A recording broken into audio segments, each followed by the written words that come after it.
আমি আমি জোর করব না, কিন্তু যদি আপনারা আপনাদের সঙ্গে আমাকে নেন তাহলে আমার ভালো লাগবে। অন্তত নিজেকে প্রুফ করার আরও একটা সুযোগ আমি। কোনো দরকার নেই।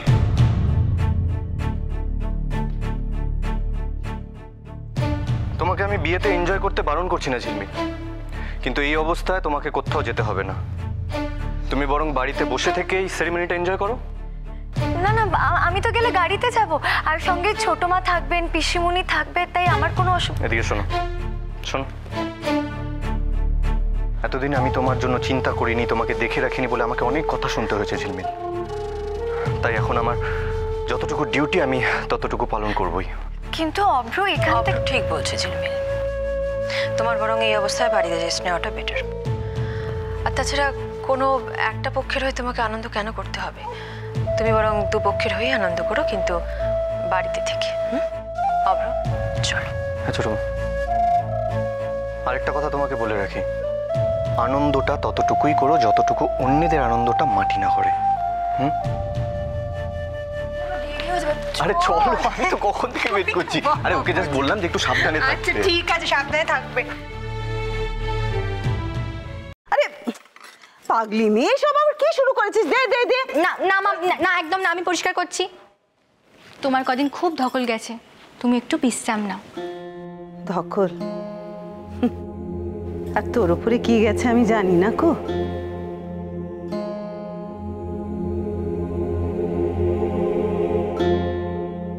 Past is past. পাস্ট মানে? মানে আমি ওই খারাপ দিনগুলো আর ভাবতেই চাই না মামি। আর তুমিও ভেবো না, আমি তোমায় কাল রাতেও বলেছি, আবারও বলছি, ভুল থেকেই তো মানুষ শেখে। চলো না আবার আমরা নতুন করে শুরু করি। দেখো না, সেই জন্যই তো আমাদের আবার একসাথে বিয়ে হচ্ছে। অনেক কষ্ট দিয়েছি রে তোকে মা। আর না, নিজের পেটের মেয়ে পাশ থেকে সরে গেল, আর তুই এত কিছুর পরও সেই আমাদের কথা ভেবে মরছিস। আমি জানি মামি, তুমি মনে মনে খুব কষ্ট পাচ্ছ, কিন্তু তুমি বিশ্বাস করো, আমার আর কোনো অভিমান, কোনো অভিযোগ নেই। কিন্তু আমি কি করে তোকে এই পোড়া মুখ দেখাচ্ছি বলতো? আমি ভালো করে জানি তুই যদি তোর মামাকে শর্ত না দিতিস, তোর মামা এই জন্মে আমার মুখও দর্শন করতো না। আমি হলপ করে বলতে পারি। আর সে আমি কিনা তোর সংসার। না মামি, আর ওই কথা নয়। আজ আমার বাবা মাকে যেভাবে ভালো রাখার চেষ্টা করতাম, আজীবন তোমাদেরকেও সেই চেষ্টাই করব। বাবা মার অভিশাপ আশীর্বাদ হয়ে ফলে মামি, তোমরা তো আমার কাছে তাই।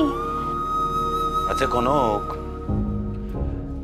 তোর নিজের হাতে তৈরি চা খেতে আমার মনটা ভীষণ আনচান আনচান করছে রে মা। আমি এক্ষুনি বানিয়ে আনছি। যা যা যা যা। মামি তুমি খাবে তো?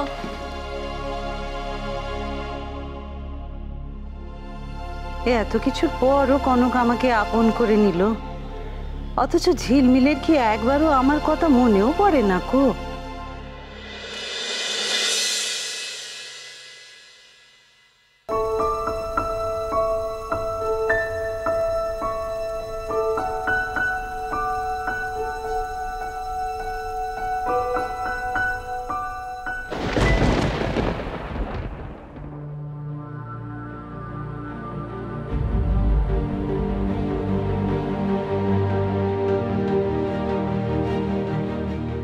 সাইকিয়াট্রিস্টের কাছে এসেছিল অলি? কেন? ওয়াই? অত কথা হলো সেদিন, একবারও তো আমাকে বললো না।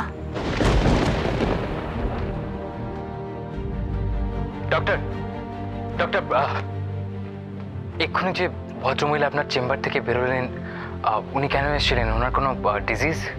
কেন বলো তো, তুমি কি চেনো? Actually she is one of my good friend.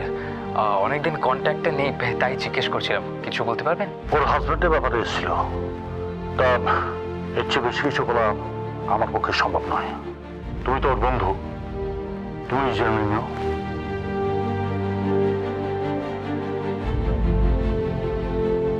অরূপের ব্যাপারে এসেছিল কেন? কনক এসব ব্যাপারে জানে?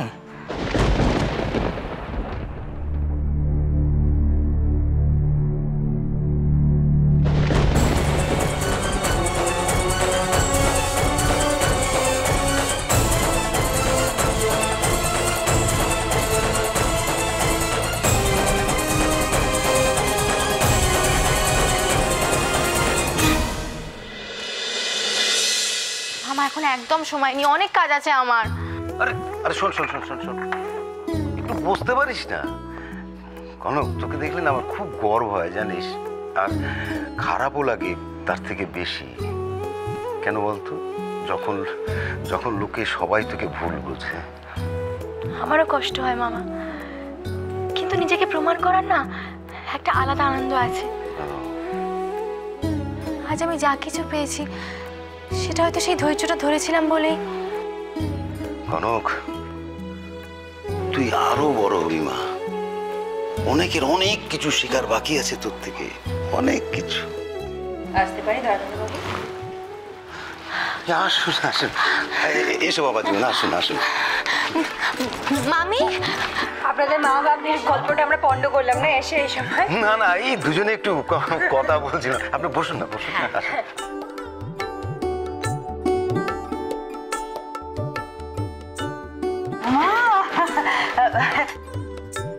ছোট বিয়ান, তা আপনারা সবাই হঠাৎ করে এই সময়? না আসলে আমরাও তো কোনে পক্ষ, তাই ভাবলাম আমাদেরও তো কিছু দায়িত্ব আছে, কিছু কেনাকাটা করেছে সেগুলো দিতে এসছি আপনাদের। কিন্তু এত সব? না দয়ানন্দবাবু, এত কিছু নয়, সামান্য শাড়ি আর একটু গয়না। আপনাদের সামান্য মানে সেটাও তো এলাহি ব্যাপার। তা এই সব কিছু কি কনকের? না না মামি, আমার যা আছে তাই এখনো সব পড়া হয়নি, এই সব কিছু তোমার। না না না কনক, তোর জিনিস আমার আমার কেন? না না, এসবের কোনো দরকার নেই গো। সত্যি এগুলো আপনার মিসেস গোস্বামী?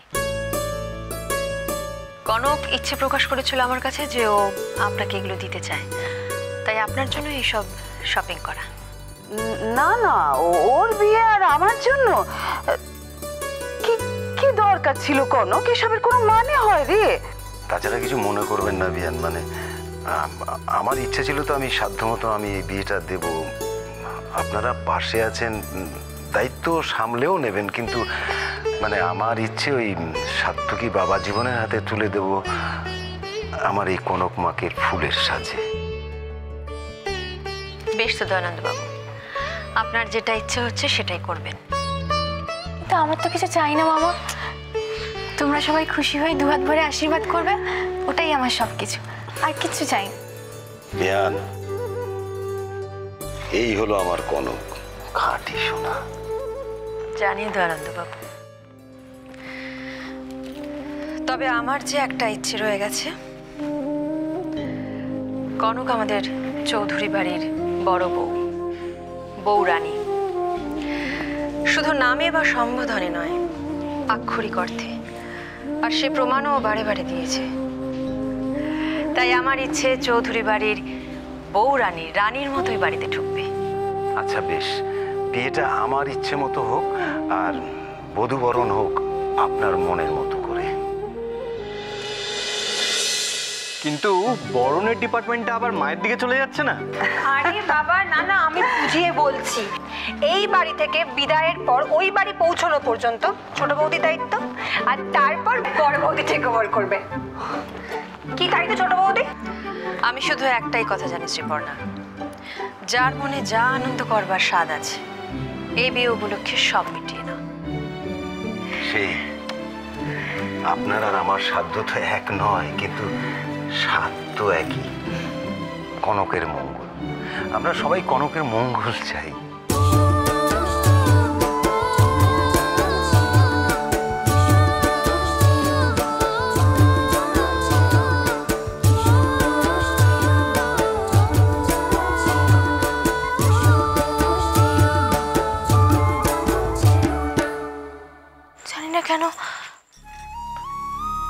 মনটা কেমন অস্থির লাগছে। এর আগেও আমার জীবনে যখন ভালো কিছু ঘটার সময় এসেছে তখনই কোনো না কোনো ঝড় এসে সব কিছু এলোমেলো করে দিয়েছে। এবারও সেই আশঙ্কাটাই আমার বুকের ভেতরটা ঝাঁকিয়ে বসে আছে। বড় ভয় করছে মামা। চারদিকটা কেমন শান্ত, চুপচাপ, যেন কোনো ঝড়ের পূর্বাভাস।